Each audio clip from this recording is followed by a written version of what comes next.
2023లో PRC ఎయ్యాలి. అది ఉద్యోగుల గొంతెమ్మ కోరిక కాదు. చట్ట ప్రకారం వాళ్ళకి ప్రతి 5 ఏళ్లకోసారి పీఆర్సీ వేయాలి. 23లో వేయాలి. ఇప్పుడు 26లో ఉన్నాం. మార్చి అయిపోతుంది. పీఆర్సీ కమిటీనే లేదు ఇప్పుడు ఆంధ్రప్రదేశ్ రాష్ట్రంలో. ఉద్యోగులకి ఏ ప్రభుత్వమైనా గత వైసీపీ ప్రభుత్వంలో అయినా ఇమీడియట్‌గా వాళ్ళు 23లోనే కంప్లీట్ చేసి మీకు ఇచ్చుండాలి. ఇవ్వలా. 24లో ప్రభుత్వం వచ్చింది. వీళ్ళు ఇవ్వలా. అసలు కమిషన్ చైర్మన్‌నే ఎంపీ చేయలా.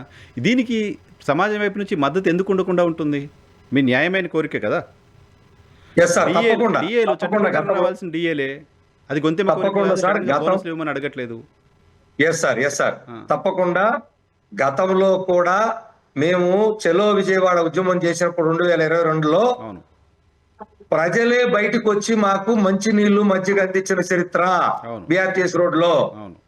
కాబట్టి మేము మర్చిపోం. ప్రజల బ్రహ్మాండంగా ఉంటుంది. మీరు చెప్పినట్లుగా ఎవరో పార్టీలకు అనుకూలంగా ఉండే వాళ్ళు, వాళ్ళకి వ్యతిరేక వాళ్ళ పార్టీ కానీ వాళ్ళు పెట్టే బ్యాచ్ తప్ప, పెయిడ్ బ్యాచ్ తప్ప హ్మ్. హ్మ్. ప్రజలు కాదు. ప్రజలకు అన్ని తెలుసు పాపం ఈ ఉద్యోగులకు ఎంత ఇబ్బంది జరుగుతుంది అనేది. హ్మ్. రెండు, హ్మ్.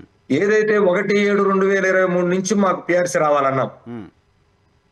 మీరు చూడండి, హ్మ్. ఇప్పుడు మళ్ళీ 1/7/2028 పిఆర్సీ, కొత్త పిఆర్సీకి మళ్ళీ వస్తది. ఆ! ఇప్పుడు కనీసం కమిషన్ నియామకం లేదు. హ్మ్. సో ఉద్యోగులు ఏం అభద్రత పడింది? హ్మ్. అసలు ఈ ప్రభుత్వం మనకి పిఆర్సీ ఇస్తుందా లేదా? హ్మ్. హ్మ్. హ్మ్. ఇలాగే తీసుకెళ్లిపోయి మళ్ళా 13వ పిఆర్సీ కలిపేసి హ్మ్. ఒకేసారి చేసుకుందామని అంటదా ఓహ్! అనేకంత అనుమానం మొదలుపోయింది. ఆహా! ఆహా! అలాగే ఏదైతే ఇప్పుడు తెలంగాణ ప్రభుత్వం చూడండి, పక్కనే తెలంగాణ ఉద్యోగులు మేము పోల్చుకుంటాం, హ్మ్. విడిపోయిన రాష్ట్రాలు కాబట్టి. హ్మ్. తెలంగాణ ఉద్యోగులు హ్మ్. 1/10/2023 నుంచి హ్మ్. 5% ఐఆర్ పొందుతా ఉన్నారు. ఓహో! ఈ 25 అంటే నుంచి. గత ఆహా! ఆ, హ్మ్. 5% ఐఆర్. ఓకే. వాళ్ళేమో మాకన్నా 15 నుంచి 2,000 రూపాయలు అదనంగా ప్రతి సామాన్య ఉద్యోగికి హ్మ్. అదనంగా మాకన్నా శాలరీ ఎక్కువ తీసుకుంటున్నారు. ఓకే. ఇక్కడ మాత్రం ఆంధ్రప్రదేశ్ లో హ్మ్. ఈ రోజు కూడా హ్మ్. ఐఆర్ ఒక్క రూపాయి ఇచ్చింది లేదు. హ్మ్. అసలు చర్చించిన మాట కూడా లేదు. హ్మ్. హ్మ్. హ్మ్. ఒకవైపు ఏమో పిఆర్సీ కాల పరిమితి టైం దాటిపోతుంది. హ్మ్. దాన్ని తీసుకెళ్లి ఎక్కడ కలుపుతారో తెలియదు. హ్మ్. ఐఆర్ మా ఊసే లేదు. హ్మ్. మరి డిఏ ఇటువంటి నేపథ్యంలో డిఏలకు ఉద్యోగులు ఎలా ఒక పక్కేమో బకాయిలు లేవు, హ్మ్. ఆ బకాయిలు మాటం లేదు. హ్మ్. మూడోది డిఏలు, హ్మ్. 4 డిఏలు పెండింగ్. హ్మ్. ఒక్క డిఏ మాత్రమే ఈ ప్రభుత్వం వచ్చినాక ఇచ్చింది. ఓహ్! ఇది ఎలా తట్టుకుంటారు? హ్మ్. హ్మ్. పోలీసులు, హ్మ్. 24 hours డ్యూటీ చూసే పోలీసులు హ్మ్. సరెండర్ లీవ్లు పాపం సంవత్సరానికి 3 సార్లు ఇస్తారు వాళ్ళకి. హ్మ్. వాళ్ళకి వేరే ఆధారం ఏమి ఉండదు. హ్మ్. ఎప్పుడు డ్యూటీ ఎన్ని రోజులు ఎక్కడ పోయి చేస్తారో తెలియదు. అవును. అటువంటి వాళ్ళకి ఒక సరెండర్ లీవ్ 2 సార్లకి ఇచ్చారంటే హ్మ్. ఎంత దారుణం చూడండి, ఆలోచించండి. గతంలో 3 సార్లు ఉండేదా? ప్రభుత్వ ఉద్యోగ సరెండర్ లీవ్లు హ్మ్. 7,000 కోట్లకు చేరింది. ఇప్పుడు 7,000 కోట్లు హుహు. హ్మ్. ప్రభుత్వ ఉద్యోగ సరెండర్ లీవ్లు. ఓకే. 4 సంవత్సరాలుగా హ్మ్. దిక్కుముక్కు లేదు. హ్మ్. ఎలా సార్ ఇలా హ్మ్. వేల కోట్లు పెరుగుతూ పోతే హ్మ్. ఏం చేయగలుగుతారు ఈ చెప్పండి రేపు పొద్దున? కాదు ఏం చేయాలి? ఇప్పుడు మీరు సుదీర్ఘకాలంగా ఈ ఈ ఉద్యోగ సంఘ నాయకుడిగా కంటిన్యూ అవుతున్నారు. అనేక ప్రభుత్వాలను చూసారు మీరు. చంద్రబాబు నాయుడు గారినైతే చాలా సందర్భాల్లో చూసారు. సరే గత ప్రభుత్వంలో అన్యాయం జరిగింది. కొత్త ప్రభుత్వం, కూటమి ప్రభుత్వం అందరూ హామీ ఇచ్చారు. గ్యారంటీగా చేస్తామనుకున్నారు. ఆయన సీనియరు చేస్తారని మీరు నమ్మారు. సో ఇప్పుడు 20 ఏళ్ళు గడుస్తోంది. సమీప భవిష్యత్తులో పీఆర్సీ చైర్మన్ వేస్తారనే నమ్మకం నాకు తెలిసి మీకు కూడా ఉన్నట్టు కనపడట్లా మీరు మాట్లాడుతున్న దాన్ని బట్టి చూస్తే. మీరు చంద్రబాబు నాయుడు గారిని కలిసిన రోజు సాయంత్రానికి జీవో రావాలి సార్ అన్నారు. కలిసి వచ్చి 5 నెలలు దాటింది. ఇంకో 5 నెలల తర్వాత కూడా వస్తుందా లేదా అనే పరిస్థితిలో ఇప్పుడు రాష్ట్రం ఉంది. అటువంటి పరిస్థితి ఉంది. ఏంటి సార్ ఏంటి అసలు ఏంటి? ఏ రకంగా సాధించుకుంటారు మీ సమస్యని? ఏ రకంగా పరిష్కారం చేసుకుంటారు? తప్పకుండా సార్, మాకైతే గౌరవ ముఖ్యమంత్రి గారు నాకు వదిలిపెట్టండి, నేను చేస్తాను, నా మీద నమ్మకం ఉంచండి అన్నారు. హ్మ్.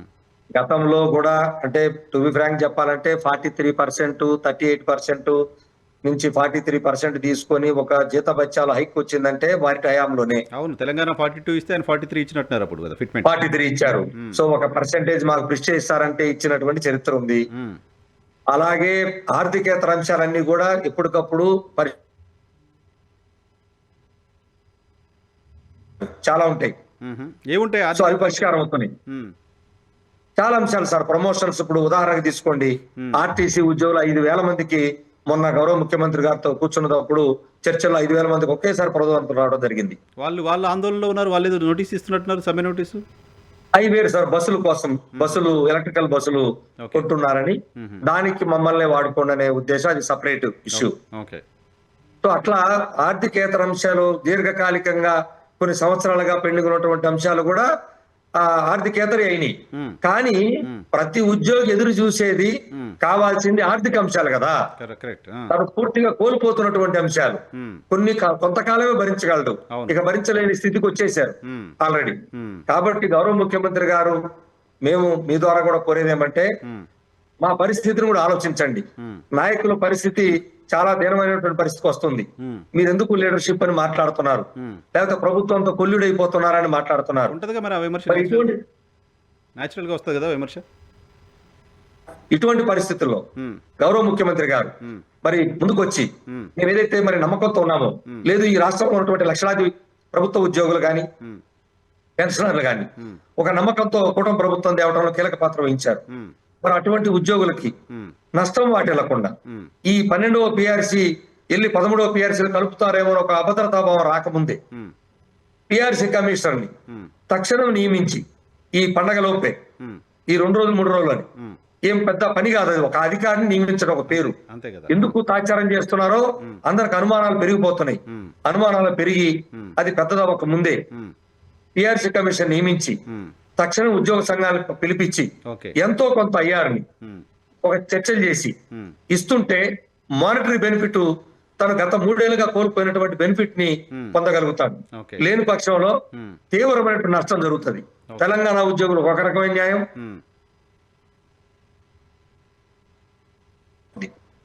ఇప్పటికే 3 ఏళ్ల నుంచి మేము తీవ్రంగా ఆర్థికంగా తెలంగాణ ఉద్యోగులు మనకు 2,000 రూపాయల పైచిలకు జీతభత్యాల తేడా ఉంది. దయచేసి అర్థం చేసుకోండి. PRC commission నియమించండి. ఐఆర్ని తక్షణమే ప్రకటించకపోతే ఇంకా ఓపిక లేదు ఉద్యోగుల దగ్గర. వాళ్ళు సహనంగా ఓపికతో ఉన్నంతసేపు మేము వాళ్ళకి సపోర్ట్ చేస్తాం. కానీ వాళ్ళ నుంచి వ్యతిరేకత పెరిగినప్పుడు మేము అనివార్యంగా ఉద్యమ దిశగా వెళ్లాల్సి వస్తుంది. కానీ ఉద్యమ దిశగా వెళ్లే పరిస్థితి కల్పించరని మాకు గతంలో గౌరవ ముఖ్యమంత్రి గారి మీద చూశారు కాబట్టి, మాకు అనుభవం ఉంది కాబట్టి ఆ నమ్మకంతో మేమైతే ఉన్నాం. ఎప్పటి వరకు ఉంటారు ఆ నమ్మకంతో? ఉద్యోగులు ఓపిక పెట్టేంత కాలం. సో ఉద్యోగులు రోడ్డును పడాలి తప్ప ఉద్యోగ సంఘాలు రోడ్డు ఇప్పుడే ఎక్కుతాం. ఉద్యోగుల్లో నుంచి పూర్తిగా వాళ్ళ నుంచి మాకు వస్తుంది, మాకు ఆ సిగ్నల్ తెలుస్తుంది. నేను వింటోది నాయకులు ఇళ్ల దగ్గరికి వస్తున్నారు, మా రిటైర్మెంట్ బెనిఫిట్ ఏంటి, మెడికల్ లీవ్ ఏంటి, మీ ఇళ్ళ దగ్గర తిరుగుతున్నారు, ఆల్రెడీ స్టార్ట్ అయింది. ఒత్తిడి ఏంటి? మిమ్మల్ని హౌస్ అరెస్ట్ చేయాలా? మిమ్మల్ని ఇంట్లో నుంచి బయటికి రాకుండా చేయాలా? ఏంటి ఒత్తిడి?